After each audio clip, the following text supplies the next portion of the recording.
আমাদের ডাকতে হবে, বসতে হবে, কাছে যেতে হবে, আর কি করতে হবে?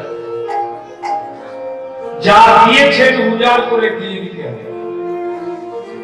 যার কৃপায় প্রাণ পেয়েছি তাকে উজাড় করে দেওয়ার ভাবনা তৈরি করতে হবে। আমরা অত্যন্ত কৃপণ দুরজন এ ধন যৌবন ইথে কি আছে সুযোগ। আমরা যার কাছ থেকে পেলাম তাকে দিতে কৃপণতা। মেয়ের বিয়ে দেব, তিল তিল করে জমিয়ে রাখি, তাকে একসঙ্গে 5 লাখ 10 লাখ দিতে আমার কোনো অসুবিধে নেই। কিন্তু ভগবানের সেবা করার বেলা বারবার কেঁদে কেঁদে বলি আমার কিছু না, এই পাকা শশা পেয়েছি তুমি খাও। আমি ভুল বলছি? বাড়িটা বানাতে হবে, একবারে চাক চিকন করে বাড়ি বানাতে হবে, লাখ লাখ টাকা খরচা করতে আমার কোনো কণ্ঠিত বোধ নেই। যেন রাস্তা দিয়ে লোক যাবে চোখ ধাঁধিয়ে যাবে। কিন্তু ঠাকুরের মন্দিরটা আমি চিলা ঘরে করবো, যাতে সরাসরি লোক লাগে। কয়েকখানা ইট দিয়ে চিলা ঘরে, চিলা ঘর কিন্তু যেটা কোনো কাজে লাগবে, ওই একটা ফাঁকা জায়গা থাকবে, ওটা সংসারে খুব একটা ক্ষতি তৈরিও হবে। আর যদি রুম দিয়ে দেওয়া যায়, কখনো ভাড়ায় দেওয়া যাবে, বৌমায়ের থাকতে জায়গা পাবে না, বৌমার জন্য ভালো করে সাজানো যাবে মজাক দিয়ে, মারবেন দিয়ে। ভগবান তুমি চিলা করে, আমরা একতলায় থাকবো, ঠান্ডা বেশি। একবার রাতে রাতে আর তার চাইতে বেশি ঠান্ডা চিলা ঘরে। কেউ যাবে না, কেউ দেখবে না, তুমি তোমার রাধারণীকে নিয়ে তবে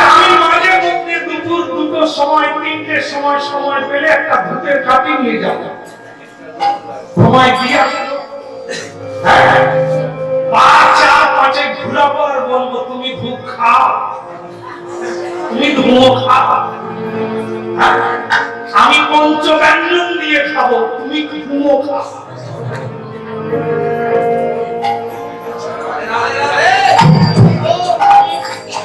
এই এর নাম হচ্ছে কৃপণতা। যেখানে দিলে আপনি নিয়ে শেষ করতে পারবেন, খেয়ে শেষ করতে পারবেন, দিয়ে রাখতে ভক্ত সেবা, বৈষ্ণব সেবা পৃথিবীতে এর চাইতে মহিমা বড় না। যারা করছে অনায়াসে ওদের অন্য কোন দেবতাও দিতে পারবে, চাই নাই দিতে হবে। ডালে জল দিলে ফল বাড়ে না, গোড়ায় দিলে বাড়ে। এই গোড়াটা হচ্ছে জায়গা, আর সব বোঝায়গা। এই গোড়া হচ্ছে গোবিন্দ, এই গোড়া হচ্ছে গুরু।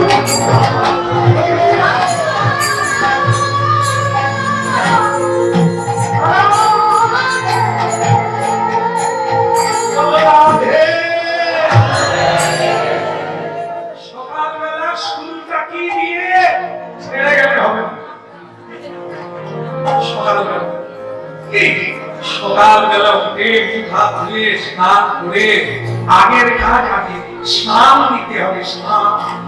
স্নান মানে গুনগুন করে গান গাইতে হবে, একে বলে স্নান। স্নান মানে কি? ধার দেওয়া। ধার দিলে যেমন ধার উঠে, যা কাটবে তাই কাটে। সংসারের পাপ কাটে, তাপ কাটে, জ্বালা কাটে, দুষ্কৃতি কাটে, সংকট কাটে।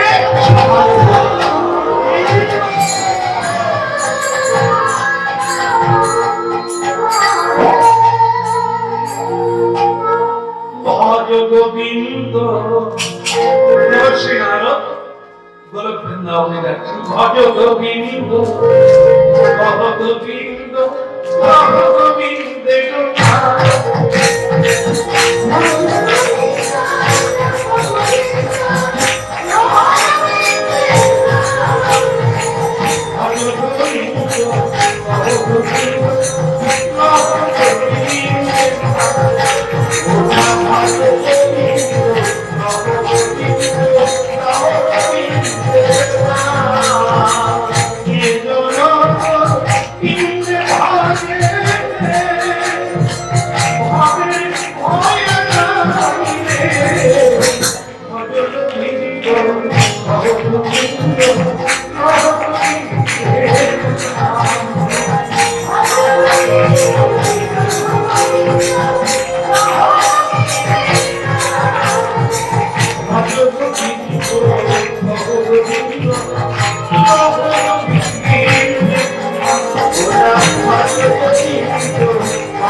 ভগবানের কাছে যেতে গেলে ভগবানের গান গাইতে গাইতে যাবেন, তাড়াতাড়ি কৃপা হবে।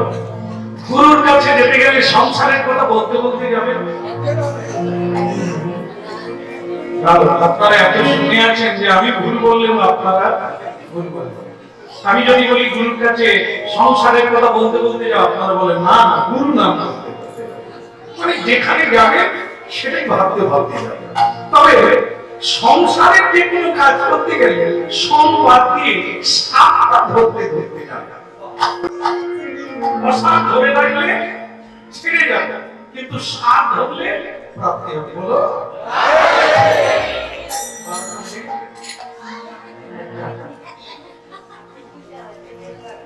আমি যেটা ভাবছিলাম সেটা নয়, একটা ভাবছি। আমি এটাই জিজ্ঞাসা করলাম 12টা ভাবছি,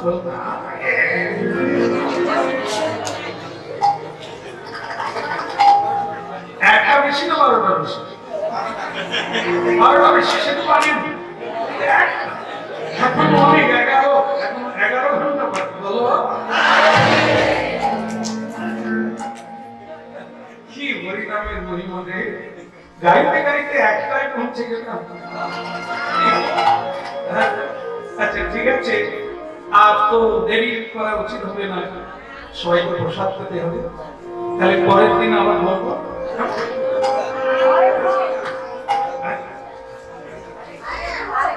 খিদে লাগে না? আমার তো লাগছে, মানে লাগছিল কীর্তনের আগে, এখন মনে হয় সকালে উঠেছি এখন। আসলে আপনারা ভোর থেকে উঠে তো গান গাইছেন, এই জন্য আপনাদের খিদে লাগলেও লাগতে পারে। আর আমার তো সকাল হয়েছে, মানে আপনাদের দর্শন করলাম আমার জীবনের সকাল।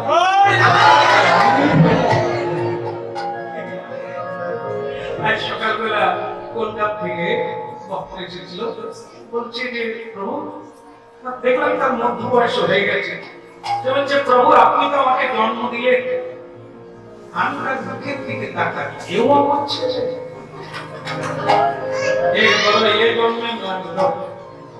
সে বলছে প্রভু আপনি তো আমাকে জন্ম দিলেন বাবা, মোটে 7 মাস হয়েছে আমার বয়স, আমার অপরাধ ক্ষমা করুন।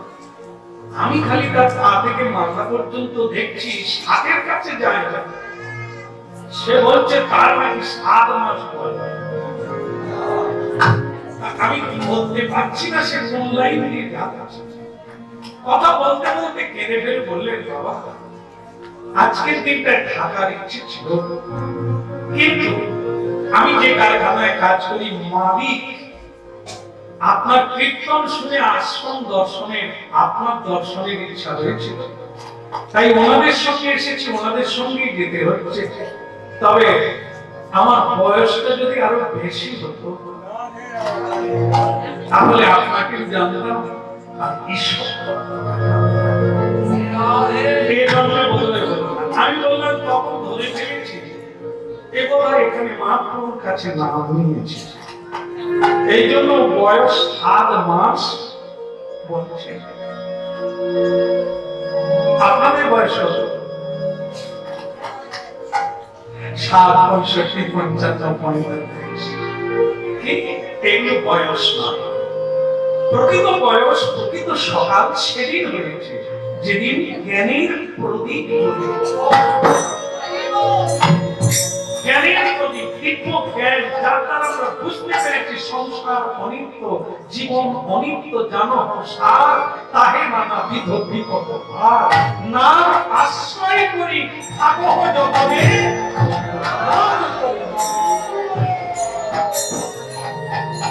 যেদিন থেকে মানুষ বুঝতে পেরেছে আমি কৃষ্ণদাস, সেইটাই তার সকাল, সেইটাই তার জীবন শুরু, সেইখান থেকে আর জন্ম।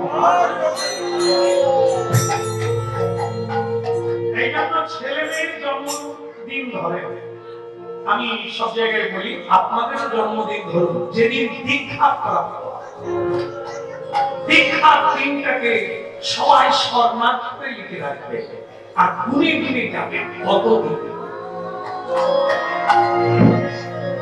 এটাই আপনাদের বয়স। যেদিন গুরু সঙ্গ হলো, যেদিন গুরু পদাশ্রয় হলো, যেদিন নামের আশ্রয় হলো, যেদিন রাধা রানীর পথে যাওয়ার কথা হলো, সেই দিনটাই বয়স। এই জন্মদিনে অনুষ্ঠান করুন, এই জন্মদিনে বৈষ্ণব সেবা দেন, এই জন্মদিনে গরিবদের সেবা দিয়ে হুল্লোড় করেন।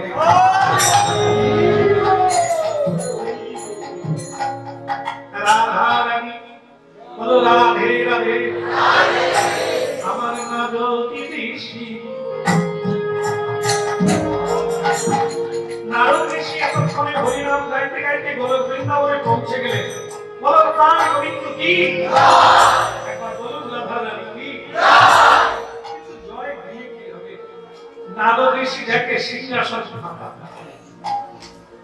রাধা রানী নেই আর গোবিন্দ জানেন কোথায় গেছে বলো আজকে দিনটা কি পাখির মশা থেকে তাকিয়ে আমি এই জন্য ঘুরি ওদিকে তাকালে চোখ চলে প্যান্ডেল বলে এমন করেছে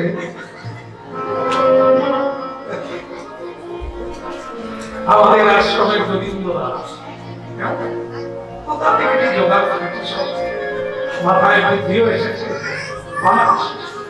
খুবই সুন্দর বৃন্দাবন স্মরণ করিয়ে দেয় তাই না আমি তো পিছন থেকে আমার পিছন থেকে কিন্তু আপনাদের তো সামনের দিকে আমাকে অনেকে দেখে না ওদিকে তাকাচ্ছে ওটাই ভালো হবে আমার দিকে তাকালে কি পাবে ওদিকে তাকাবে বৃন্দাবন তাহলে বলো বৃন্দাবন ইয়ারে লাগি আর হোক আর নাই হোক আপনাদের জয় ধ্বনি দিয়ে দেন যে প্যান্ডেল বানিয়েছে বলো গোবিন্দ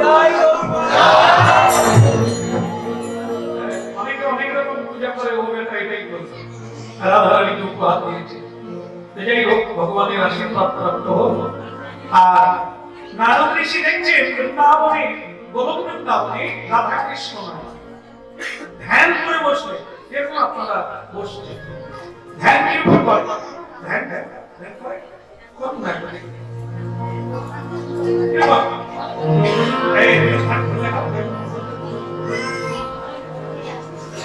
বেশিরভাগ লোক বলে চোখ বন্ধ করলে খালি বাড়ি প্রথম উঠে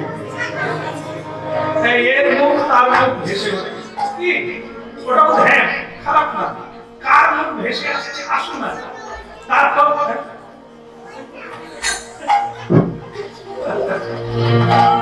খারাপ না আগে একটা আসুন তো কিংভূত আসুন না কিছু একটা আসুন আসলেই তারপরেও তাকিয়ে থাকে আপনি ছাড়বেন তাকিয়ে দেখেন তারপর দেখেন ওটা বদলে গেছে অন্য কিছু আসে আবার তাকিয়ে দেখেন ওটার না আগেরটা না আবার একটা কিছু এই করতে করতে যেদিন দেখবেন একটা জ্যোতি আসে আপনি এইবার ধৈর্য ধরে বসে রাখুন এই কথাটা কাউকে বলবেন আর মনে করবেন না যে আমি জ্যোতি দেখেছিলাম আমার সিদ্ধি হয়ে গেছে না তাহলে আর জ্যোতিও পাবেন না আর জ্যোতির দাদা ঠাকুরকে যদি না যার অঙ্গন যদি তিনি পিছনে আছেন এখনো আপনার চোখ ক্লিয়ার হয়নি পূর্ণ দিব্য জ্ঞান প্রাপ্তি হয়নি তাই জ্যোতি দেখছেন তাকে দেখা যাচ্ছে তিনি কিন্তু এসেছেন বলেই তো তার জ্যোতিটা পাচ্ছে তিনি যেখানে থাকবে তার দিব্য জ্যোতির প্রভাব সেখানে এই জন্য ধৈর্য রাখুন যদি এই জন্মে না হয় আশা রাখুন নিশ্চিত পরজন্মে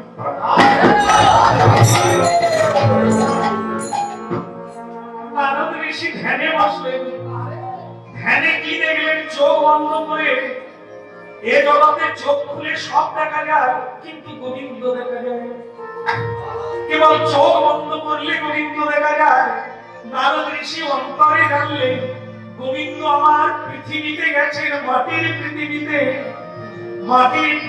একটি বৃন্দাবন আছে যার নাম হল কি এই পৃথিবীর নাম হচ্ছে জম্বুদ্বীপ জম্বুদ্বীপের মধ্যে ভারতবর্ষ শ্রেষ্ঠ ভারতবর্ষের মধ্যে বৃন্দাবন শ্রেষ্ঠ বৃন্দাবন একটি মেয়ে মানুষের নামে বৃন্দাবন যার নাম বৃন্দা ভগবানকে বিষ্ণুকে পাওয়ার জন্য যেখানে ভজন করেছিলেন সেই জায়গাটার নাম হলো বৃন্দাবন 12টি কানন নিয়ে 12টা বন নিয়ে হলো মধুর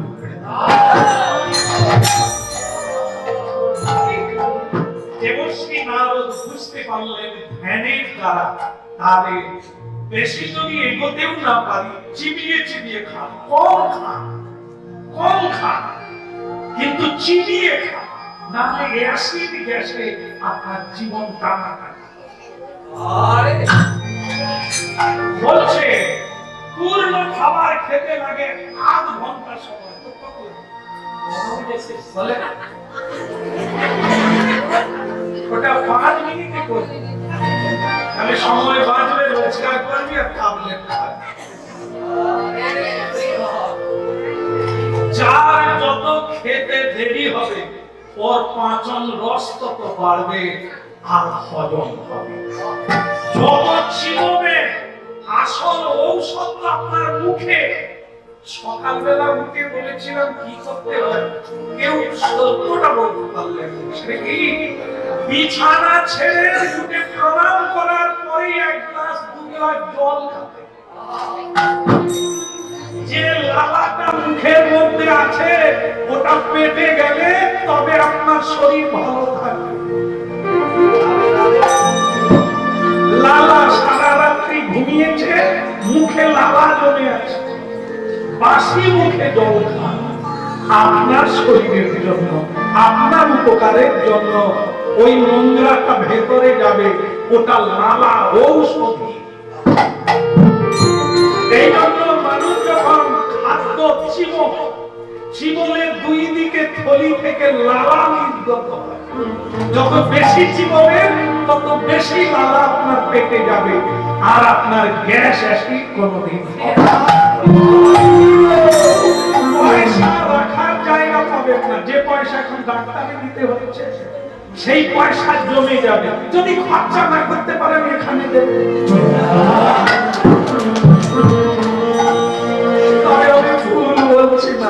অনেকে দিয়ে যাচ্ছে বলে আপনার কৃপায় আমি ভালো আছি, যেটা ডাক্তারে খেত আপনি খান। আমি একা কেন খাবো? তুমিও তোমার গোষ্ঠী সূত্র দেখে আমি মহোৎসব করবো, সেই মহোৎসবে তুমিও খাবে আমিও খাবো।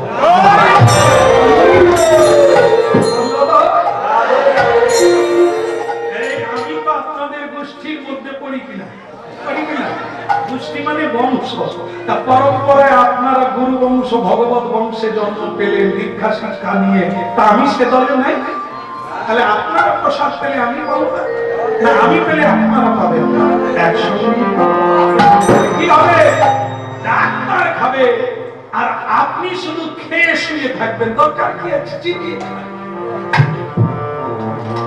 কৃষ্ণ কথা শুনুন, মন্ত্র জপ করুন, ধ্যান করুন, অল্প করুন কিন্তু সঠিক শুনুন, কিন্তু শুনে বুঝে নেন আপনার কাজ। নারদী ঋষি ধ্যানেতে জানিলা,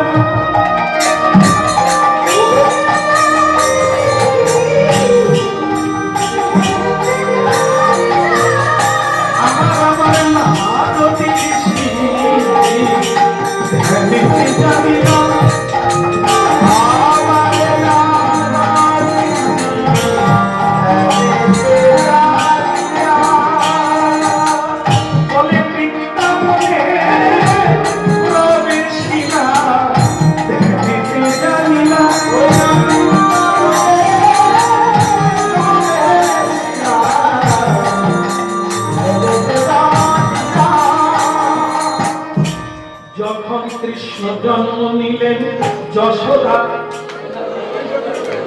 এই বেশি কথা বললে একটু হতে যায়, ধরে দিলেন। যখন কৃষ্ণ জন্ম নিলেন দেবকী উদরে, মথুরায় দেবগণ পুষ্প মিষ্টি করে।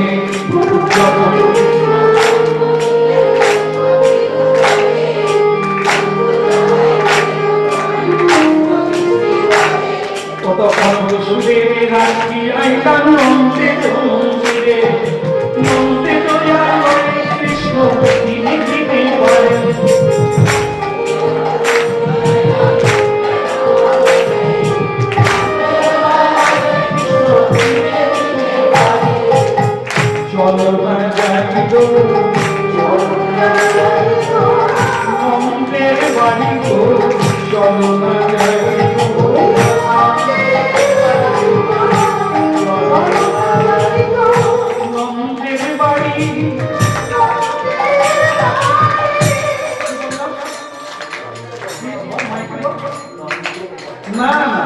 নন্দের বাড়ি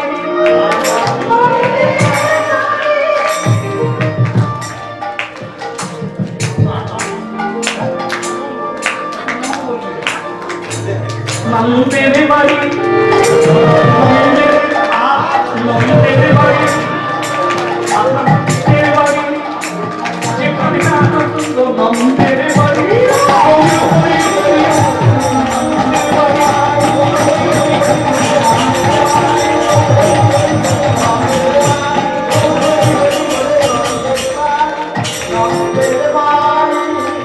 কে নন্দ যার হৃদয়ে সর্বদা আনন্দ। কি নামে আনন্দ? কৃষ্ণ নামে। এছাড়া কিছুতে দীর্ঘস্থায়ী আনন্দ নাই, মূল আনন্দ নাই। সবকিছুতে আনন্দ আছে, আবার দুঃখ আছে, আছে না? এই যেমন দেখবেন, এই যে শনপাপড়ি খাস, শনপাপড়ি দেখলে আনন্দ, খেলে আনন্দ, শেষ হলে কি হয়? আর নাই গো, আর নাই। তারপরে কি হলো? পেটে গিয়ে যন্ত্রণা শুরু হলো। সহ্য হচ্ছে না। তাহলে কি খাওয়ার সময় আনন্দ হলো, দেখার সময় আনন্দ হলো, পেটে গিয়ে গেল গোলমাল শুরু হলো। কিন্তু বলুন তো, কৃষ্ণ নাম শুনেও আনন্দ, বলেও আনন্দ, দিলেও আনন্দ, কার দুঃখ হয়েছে? পেট গোলমাল করছে, মন গোলমাল হয়েছে না? বরং যারা একবার এসেছে তারা বারবার জীবনে আসেনি বাবু, হরি নামটা পছন্দ করি। কিন্তু আমার পাড়ার লোক এখানে আসে, তাই ওরা আমাকে ডাকলো, কাছে পিঠে নিয়ে চলে এলো। একদিন শুনে এখন আমি অনেক লোক নিয়ে আসি। এই তো এই রসের এই মহিমা একবার শুনলে বারবার খেতে ইচ্ছে হবে। আর সংসার যারা একবার করেছে এখন তারাই বলছে আবার যদি জন্মনি আশ্রমে জন্ম বিয়ে করলে যে এত শান্তি আছে। আরে আমার কাছে বলিস না বাপ, প্রভুর কাছে গিয়ে কেমন তিনি সমাধান করে দেবে। বলো বৃন্দাবনে নারদ ঋষি নন্দের বাড়িতে গেলে, নন্দের বাড়িতে মহোৎসব চলছে, জায়গা দিবার জায়গা নেই, আসন আর নাই। যেরকম তোমার বাড়িতে ভিড়, আসিস নি কেন? বাড়িতে মহোৎসব, আমাকে ডাকলি। গুরু বাদ দিয়ে গোবিন্দ একবার মানে একজন আসতে পারিনি, খাই খাই শুধু খাই, কিন্তু তোমাকে দেওয়ার সময় বলো জমেছে জমেছে আজ নন্দের বাড়িতে জমেছে।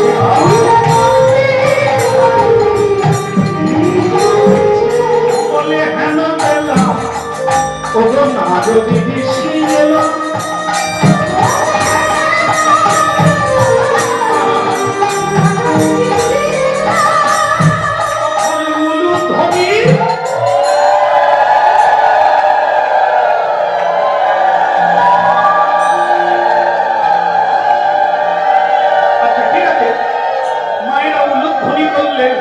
পুরুষেরা কি করতে পারে?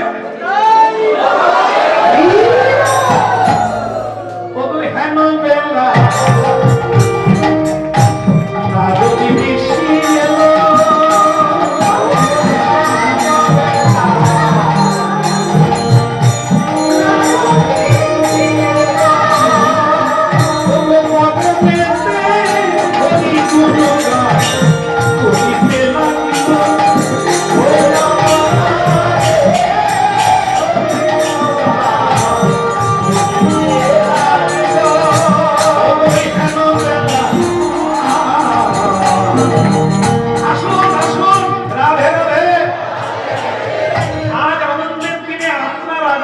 ভগবান পাঠিয়েছে আপনাকে, আপনি বসুন।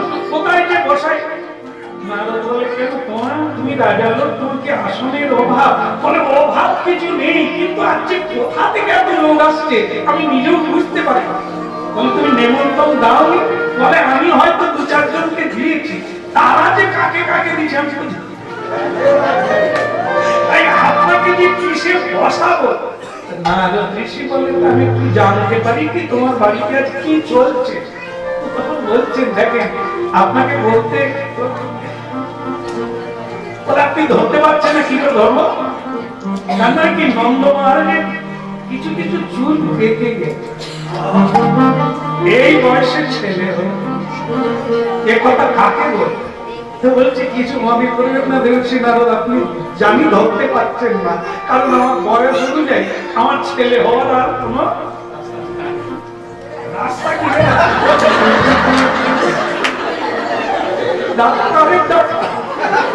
আমার বলার আগে বলে দিচ্ছি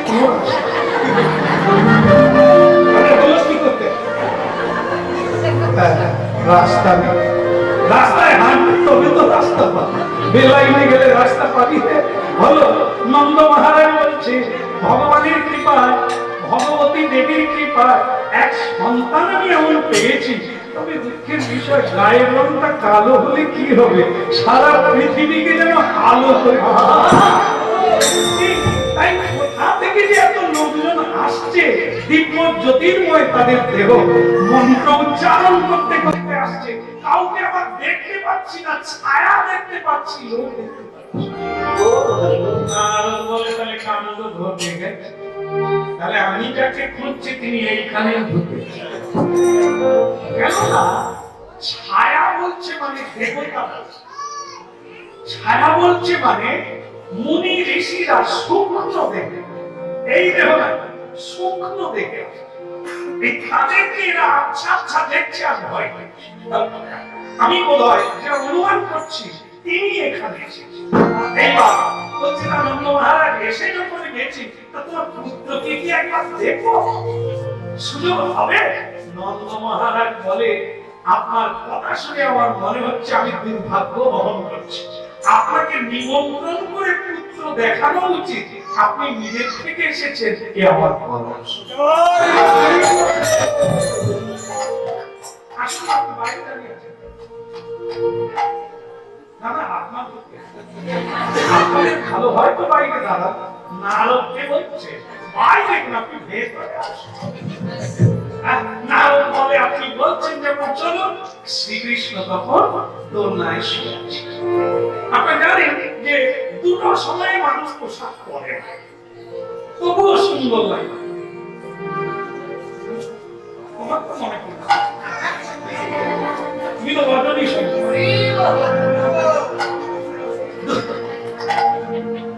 তবুও ভালোবাসে মানুষ দুটো সময়। একটা সময় হচ্ছে শিশুকাল, শিশুকালে বালকের গায়ে যদি কাপড় নাও থাকে তাকে এত ভালো লাগে তাকে সবাই আদর করে।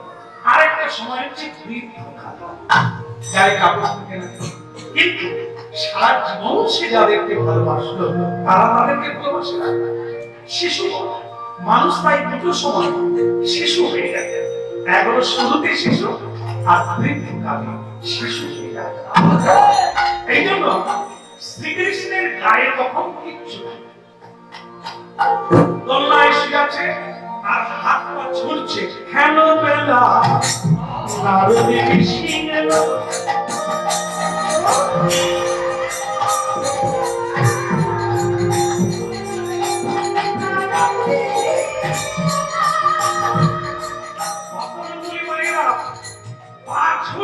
নারদ দেখেই চিনতে পেরেছেন ইনি গোলক বৃন্দাবনের প্রভু। প্রভু এখানে এসে যে বাচ্চা হয়ে শিশু হয়ে খেলা করছে তা ওদিকের কি হবে? ভগবান হাসছে আর নারদ আবার বলছে প্রভু তুমি কি ভেবেছো আমি তোমাকে চিনতে পারবো না? চারিদিকে ঘুরতে ঘুরতে নন্দালয়ে ঢুকেছি, আমি জানি তুমি এখানে আছো। আমার প্রথমে প্রণামটা গ্রহণ করো বলে যে দোলনা আছে না যেদিকে পা এখন করছে, নারদ একবার সেইখানেই মাথা ঠুকে দিয়েছে। আর যেই মাথা ঠুকে দিয়েছে আপনাদের বলেছি প্যান করা নাই।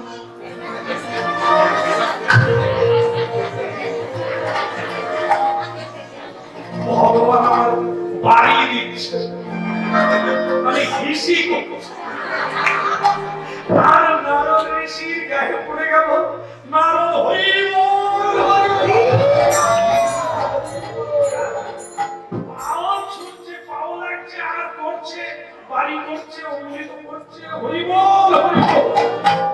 হ্যাঁ, অমনি চলে যাচ্ছে দেবশ্রী নারদ, আর নন্দ মহারাজ হাত জোড় করে গলায় কাপড় দিয়ে বলছে, কিছু মনে করবে না, ছেলে মানুষ, কিন্তু আমি মুছে দিচ্ছি, ছেলে মানুষ।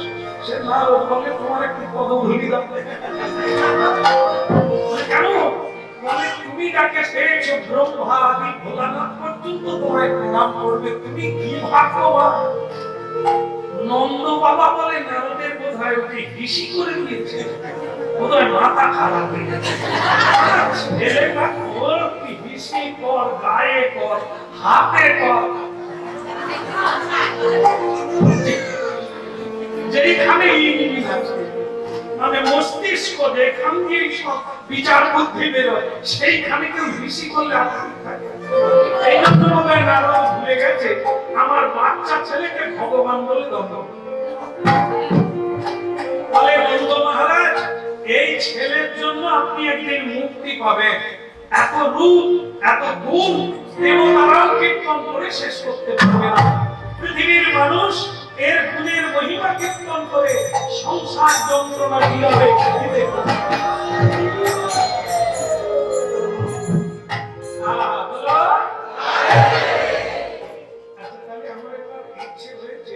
আজকে যার জন্ম, মানে কৃষ্ণকে তো রাধারানী তো কৃষ্ণ ছাড়া থাকবেন না, তিনিও নিশ্চয়ই কোথাও ভুলে গেছেন। তো তিনি খুঁজছেন যাকেই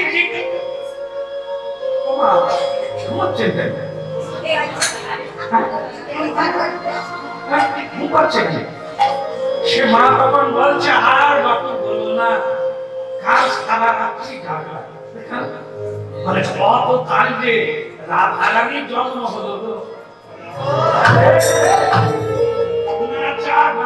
খাওয়া দাওয়া বিশ্বভানু রাজা কিছুই অবধি রাখে না, তাই একটু ঘুম ঘুম লাগছে। মানে তাহলে কোন দিকে যাব? ওই দিকে যাও, ওই দিকে, ওই দিকে যাও, ওই দিকে যাও, ওই দিকে যাও, ওই দিকে যাও, ওই দিকে যাও, ওই দিকে, ওই দিকে যাও, ওই দিকে।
রাধারানীর পিতার নাম ছিল বিশ্বভানু, মায়ের নাম কীর্তিদা। একবারে বরণডালা নিয়ে বেরিয়ে এলেন, দেবশ্রী নারদকে বরণ করে নিলেন। আজ আমাদের কি সৌভাগ্য, আমাদের ছেলেকে আপনি দর্শন করে যাবেন। এখানে ছেলে জন্ম নিয়েছে, ভুলে ঢুকে গেল। আচ্ছা ঠিক আছে, বের করো তোমার ছেলেটাকে, বের করো। বিশ্বভানু রাজা একটি ছেলে এনে দেখান। আপনারা কি বলবেন, ভুল করছে দেখে? বিশ্বভানু রাজার দুটি সন্তান হয়েছে, একটি ছেলে একটি মেয়ে। ছেলেটার নাম শ্রীরাম আর মেয়েটার নাম রাধারানী। তবে আগে শ্রীরামকে আনলেন, শ্রীরামকে এনে নারদ ঋষিকে দেখালেন।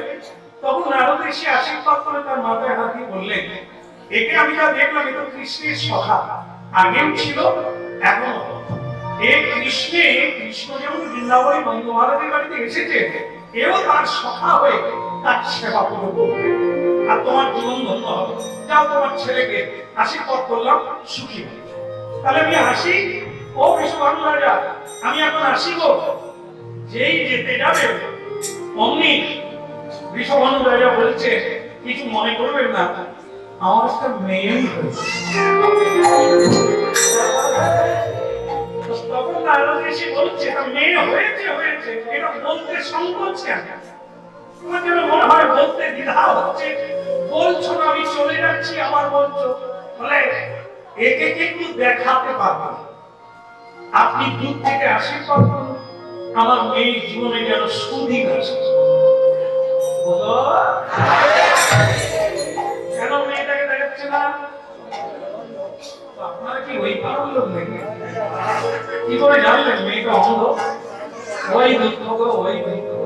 তপ্ত কাঞ্চনী গৌরাঙ্গী, গায়ের রংটা সোনার মতো, চোখ দুটো পদ্ম পাপড়ির মতো, কিন্তু চোখ আছে আলো নাই, কান আছে শুনে কিন্তু কথা বলে না। আজ পর্যন্ত মেয়েটা কাঁদে না, আজ পর্যন্ত মেয়েটা চোখে দেখে না। এই যন্ত্রণা লাখে লাখে মানুষ দেখতে আসছে, কিন্তু আমার ভেতরের যন্ত্রণা কেউ বোঝে না। বিধাতা সব দিল, মেয়েটার ভয়ন দিল না। তাই নারদ ঋষি বড় দুঃখে, আপনি আশীর্বাদ করুন, কিন্তু আপনাকে দেখাতে পারবো না। নারদ ঠাকুর বলেন, না দেখে আমিও যাচ্ছি। আরে আপনি ভাবছেন কেন? যাকে দেখতে এত লোকজন আসছে, আমি দেখলে অসুবিধা কোথায়? দেখেন দেখে আপনার মেয়ে। তবে আমার একটা অনুরোধ থাকলো,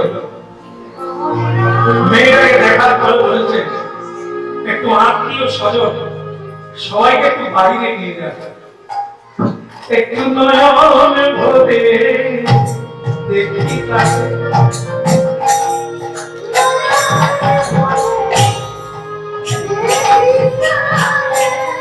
আমার সাধনার ভাব এটা ধারানি নয়ন ভরে দেখি তাকে।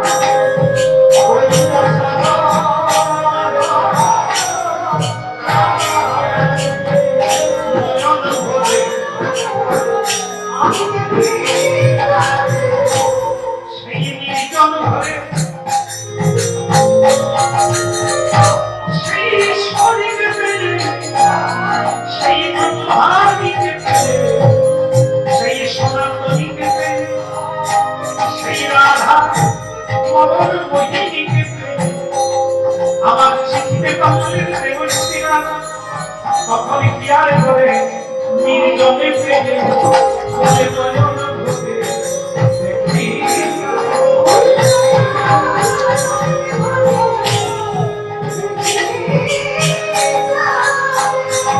আমার জীবন যৌবন সফলভাবে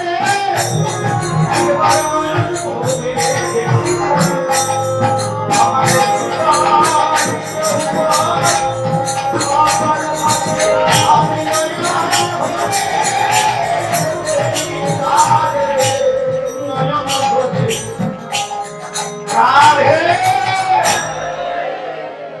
আমার প্রণাম স্বীকার করো রাধে।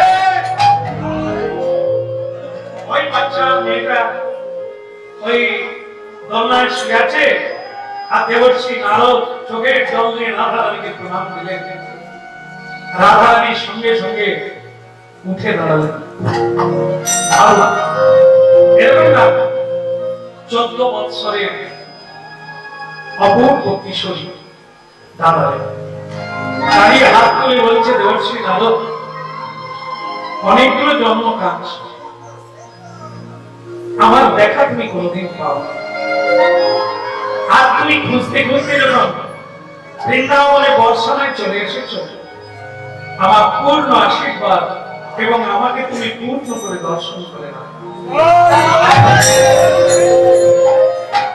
তখন দেবশ্রী নারদ বললেন, হে রাধা রানী, সেই যখন কৃপা করলে একটু যুগল হয়ে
দেখলাম যখন যুগলকেই দেখবো ভগবান এলেন সেখানে কিশোর আর কিশোর। সবসময় মনে রাখবেন যারা দীক্ষা প্রাপ্ত হয়েছে এই কিশোর কিশোরীকেই যুগল রূপ দর্শন করা,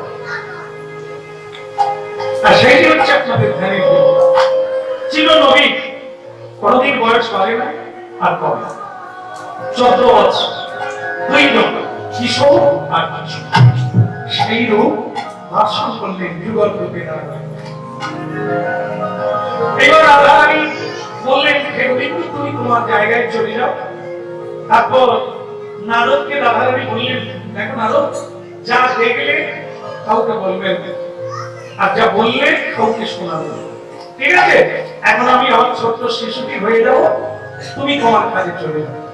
এখন যে নারদ ঋষি সেই যে প্রণাম করে পড়ে যাচ্ছে সে তো আর উঠে, এদিকে কীর্তিরা মা তখন বলছে তোমার যেমন মাথা, তুমি নারদ ঋষি জানো কত কিছু জানে, কত কিছুই জানে, কি না কি করে ফেলবে। ওই আমার সাথে মেয়ে, তার নয়ন নাই থাক, ওই আমার সব, তুমি কারবার দেখো কি করছে। ঢুকে দেখে তখনও পড়ে আছে। আর নন্দ মহারাজ তাড়াতাড়ি করে নারদকে তুললেন। বাবা কি হয়েছে বলে, কিচ্ছু না, একটা গন্ডগোল করছে। বলে তুমি আমার একই মেয়েটা আমার অন্ধ, তাকে ওই বাচ্চা মেয়েকে তুমি ঋষি হয়ে প্রণাম করছো, কি সর্বনাশ হবে। এ কথায় আর কথাও বলতে পারে নারদ বলে আমি তুক্তাকে জানি। কি তাকে জানো? তুক্তা মানে কিটা প্রায় এসে বলে আমি তোমাকে বলেছিলাম তুক্তা জানি। তুমি কি করবে বাবা? বলে আমি যেটা করে দিয়েছি কয়েক দিনের মধ্যেই তোমার মেয়ে দেখতে। কেন? বলে আমি তো মাঝে ভেবে দিয়েছি সামনে আসবে।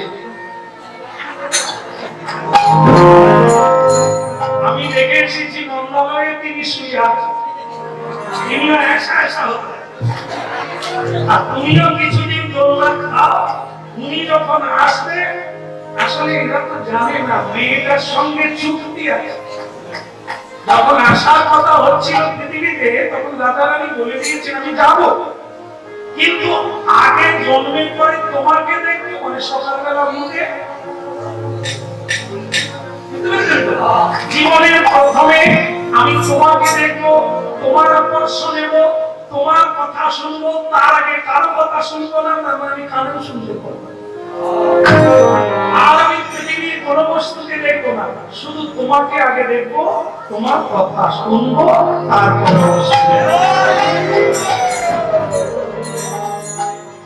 সেইটা সবাই যখন মেয়েটাকে দেখতে আসছে, যশোমতী মাও ওই দিন চলে এসে বলছে জানো কীর্তিদা, আমার বাড়িতে দেবশ্রী নারদ এসেছিল। কীর্তিদা মা বলে আমার বাড়িতে ঢুকেছে, উনি এখনো আছেন, জাননি। সেই সময় মা যশোদা কৃষ্ণকে নিয়ে চলে এসেছে। তবে কৃষ্ণ বারবার বলছে মা আমাকে ছেড়ে দাও, আর বলে না ভাবে বলছে। যেমন দেখবেন বাচ্চা আত্মীয় বাড়িতে করে থাকতে চায়, কেন বলতো জানেন? আমি জানি, আপনারা জানেন। ওর সঙ্গে খেলবে, তার সঙ্গে খেলবে, নতুন জিনিস সব দেখতে তো সাজানো গোছানো। ও নাচতে চায়, কিন্তু মায়ের আবার ওইখানে করা। এই বাচ্চার জন্য অপমানের শেষ নেই। নেবে কোথায়, কোনটা টানাটানি করবে, এই নিয়ে অপমান হবে, সে মাও টিপে ধরে।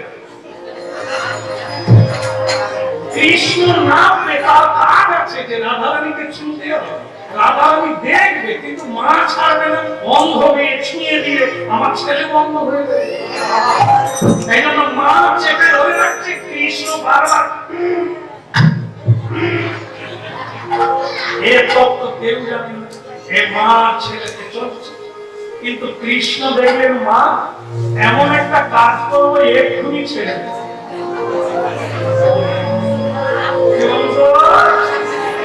আরে মায়ের সব জায়গায় একটা বিরাট সম্মান থাকে না।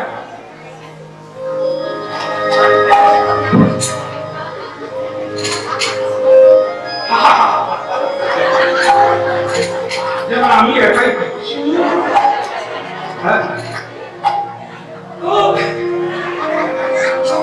কান ছিঁড়ে যাবে, কিন্তু ভারী ভারী করবে যাতে লোকে আহা বাহা হবে।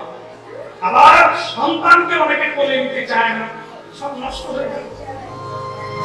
মা যশোদাও তার মধ্যে একজন রানীমা।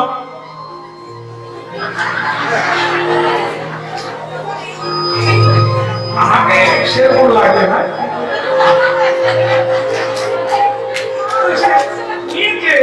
কিন্তু কৃষ্ণকে কারো কোলে দেয় না।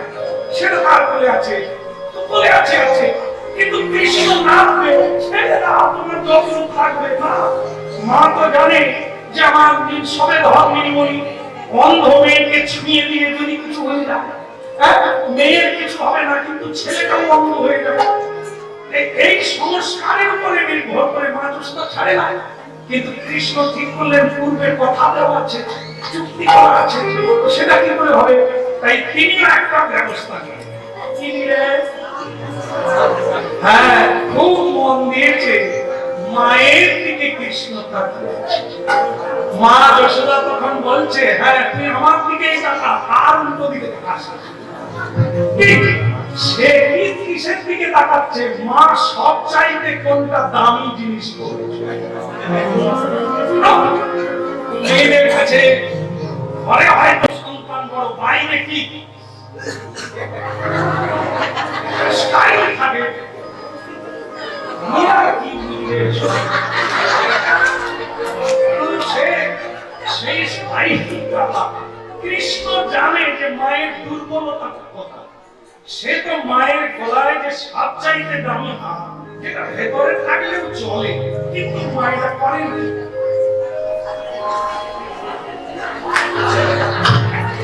লোকে দেখবে মা যশোদা সেটা উপরে পড়েছে, কৃষ্ণ ওটাই দেখেছে। দেখ এক চটকা মেরেছে। আপনারা জানেন মুক্তাগুলো কি ধরনের হয়? মুক্ত চা করা হয়, গোল গোল হয়, তাই না? যা ছিঁড়ে দিয়েছে, একবার ঠনঠন করে চারিদিকে মুক্তা ছড়িয়ে গেল। সুতোটা হাতে থেকে গেল কৃষ্ণের, আর মুক্ত গুলো সব ছড়িয়ে গেল চারিদিকে। মা যশোদা দেখলো, জানালা দিয়ে লোক দেখছে, এদিক ওদিক থেকে লোক দেখছে। এখানে একটা সম্মানের ব্যাপার আছে, এই জন্য বাচ্চা ছেলেকে কোলে নিতে হয়। রাগে মা যশোদা কৃষ্ণকে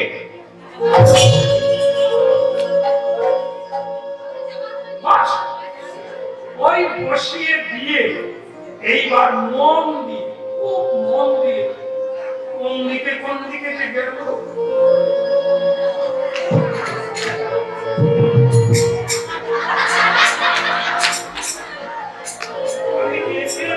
হাড়ি উল্টে দেখছে, তার পিছনে আছে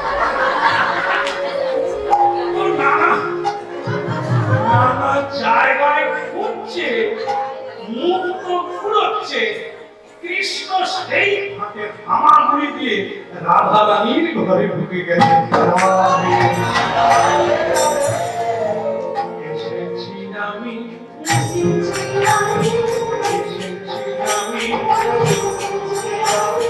মায়া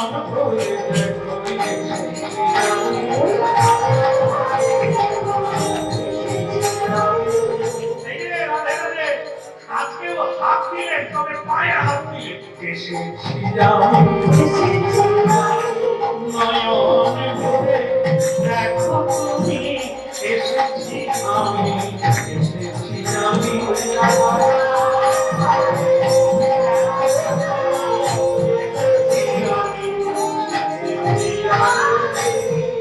জানি না বুঝি না আমি জানি না বুঝি না রাধারানী বলছে তুমি যে আমার গোবিন্দ আমি বুঝবো কি করে তার সঙ্গে আমার চুক্তি আছে সে জানে কোথায় হাত দিলে আমি দেখবো তুমি বোধহয় সে কিনা সন্দেহ আছে তাই দেখবো না তখন কৃষ্ণের মনে পড়ে গেল নয়নে হাত দিতে তাই যে নয়নে স্পর্শ করলো রাধারানী দৃষ্টি ফিরে পেলেন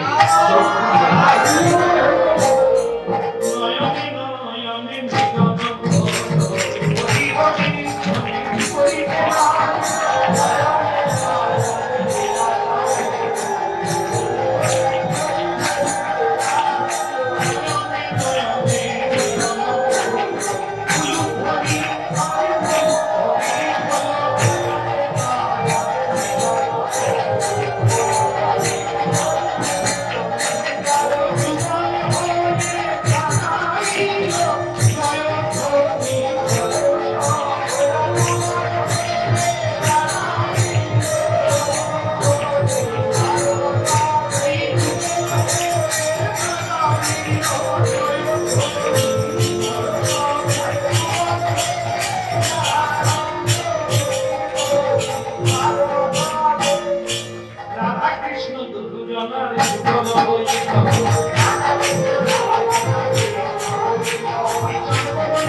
পিপাসা মিটে না আমার বলে শেষ হয় আরো বলবো তবে আজ আর না যদি আগামী বছর আমি বেঁচে থাকি